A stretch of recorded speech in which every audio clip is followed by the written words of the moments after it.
Delta advisers के निमिष मेहता के साथ बातचीत करते हैं कि फार्मा स्टॉक्स में जो तेजी आई है या एक डिफेंसिव बेट लोग ले रहे हैं, इसमें कितना दम है। कल ही फार्मा इंडेक्स बेस्ट परफॉर्मिंग थी, आज भी करीब करीब 0.5% है, बट फार्मा गेनर्स लेके आइए डॉक्टर साहब, वहां मालूम चलेगा। सन फार्मा से बात करते हैं निमिष, शुरुआत करते हैं।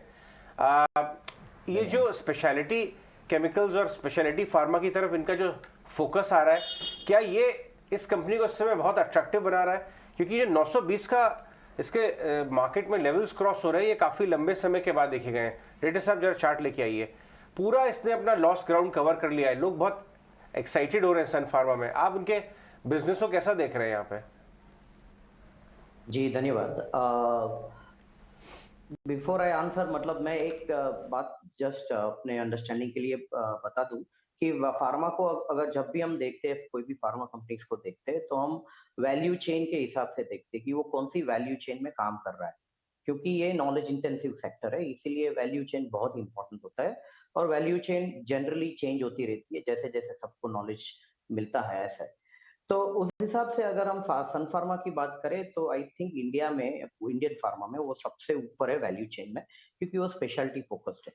और न सिर्फ स्पेशलिटी फोकस्ड है, लेकिन सबसे इंटरेस्टिंग बात यह कि उन्होंने 7 प्रोडक्ट्स लॉन्च किए, 7 स्पेशलिटी प्रोडक्ट्स। मतलब वो करीबन एक यूएस की इनोवेटर फार्मा कंपनी छोटी जितना बड़ा हो सकता है। सो इन ए वे उन्होंने एक तरह से जेनेरिक को साइडलाइन तो नहीं बोलूंगा, लेकिन छोटा बना के वो स्पेशलिटी में आई है।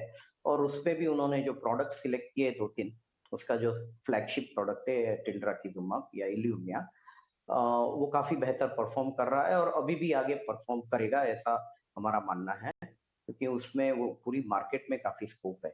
तो ओवरऑल वो सबसे बेस्ट प्लेस्ड कंपनी है फार्मा में, क्योंकि वो वैल्यू चेन में काफी आगे है। और वो उस वैल्यू चेन में आई है जहाँ पे ग्रोथ और मार्केट का, मतलब जो मार्केट साइज है वो काफी बड़ी है in comparison to the generic space. Right. Nimish, morning. ये बात तो है, यहाँ 2 बास्केट्स हैं। एक तो वो सारी कंपनियां, वो सारे फार्मास कंपनियां जो यूएस जेनरिक बिजनेस में है, और दूसरी जो डोमेस्टिक मार्केट में केटर करते हैं, कॉन्ट्रैक्ट मैन्युफैक्चरिंग में है। आपने सन फार्मा को तो बहुत एक्सप्लिसिटली डिस्कस किया, सिप्ला पर आपका क्या व्यू रहेगा? इनके कई सारे लॉन्चेस भी हैं, और बात यहाँ ये भी की जा रही है कि भाई अट्रैक्टिव वैल्यूएशन पे है। यहाँ से अगर हम कितना अपसाइड आप देखते हैं, एक मीनिंगफुल अपसाइड से 15 से 20% क्या यहाँ से एक्सपेक्ट करना चाहिए सिप्ला जैसे स्टॉक पे? स्टॉक प्राइस के ऊपर नहीं बता पाऊंगा, लेकिन परफॉर्मेंस के हिसाब से सिप्ला में 2 चीज है। एक सबसे बड़ी इश्यू ये है कि उसका कोविड पोर्टफोलियो लास्ट ईयर का बहुत बड़ा बेस है। और कोविड हम जैसे जानते हैं वो एक तरह से वन टाइम अपॉर्चुनिटी हो चुका है। मतलब कि अभी कोविड रिलेटेड जितना भी ग्रोथ है वो आना मुश्किल है। ग्रोथ नहीं, इनफैक्ट उसके कारण जो भी डिक्लाइन होगा वो होगा। तो थोड़ा चैलेंजिंग रहेगा उनके लिए डोमेस्टिक में ग्रो कर पाना, और डोमेस्टिक बिजनेस उसका बहुत बड़ा हिस्सा है। सो डोमेस्टिक में चैलेंज है। यूएस में उसके पास प्रोडक्ट लॉन्चेस है, लेकिन वो थोड़े स्कैटर्ड है। वो 2-3 साल में, मतलब स्कैटर्ड है, एक साथ आने की संभावना कम है। और दूसरा ये भी है कि यूएस में जो प्रोडक्ट्स के ऊपर वो लोग बेट कर रहे हैं, एडवेयर वगैरह, उसमें अप्रूवल लाना इटसेल्फ बहुत ही एक मुश्किल चैलेंज होता है। और अभी तक देखा गया है कि काफी वर्ल्ड में काफी कंपनी उसके अप्रूवल के लिए मेहनत कर रही है, लेकिन इतना जल्दी अप्रूवल मिलता नहीं है। तो कुल मिला के थोड़ा अनसर्टेनिटी, थोड़ा बेस इफेक्ट, लेकिन कंपनी स्ट्रांग है, पोर्टफोलियो अच्छा है, तो शायद इमीडिएटली आपको रिटर्न ना दिखे, लेकिन लॉन्ग टर्म में वो अच्छा हो सकता है, basically because of the product portfolio they है। देवेश, एक चीज़ आपसे और पता करनी है, इस पूरे सिनेरियो में आपका पसंदीदा शेयर कौन सा है, या फिर आपको जहाँ पे लग रहा है कि हाँ अभी भी बहुत अच्छी वैल्यू बाय को? टिपिकली आप फार्मास्यूटिकल्स को ज़्यादातर लोग वैल्यू बाय के तौर पर भी देखते हैं। जी, लॉन्ग टर्म के हिसाब से देखेंगे तो सन फार्मा अभी भी मुझे अच्छा लग रहा है, क्योंकि मेरे हिसाब से उसका जो फ्लैगशिप प्रोडक्ट है वो काफी बड़ा हो सकता है। अभी कुछ $400-500 मिलियन के बाजू में उसका एनुअल सेल्स रन रेट है, जो कि $1+ बिलियन आराम से हो सकता है।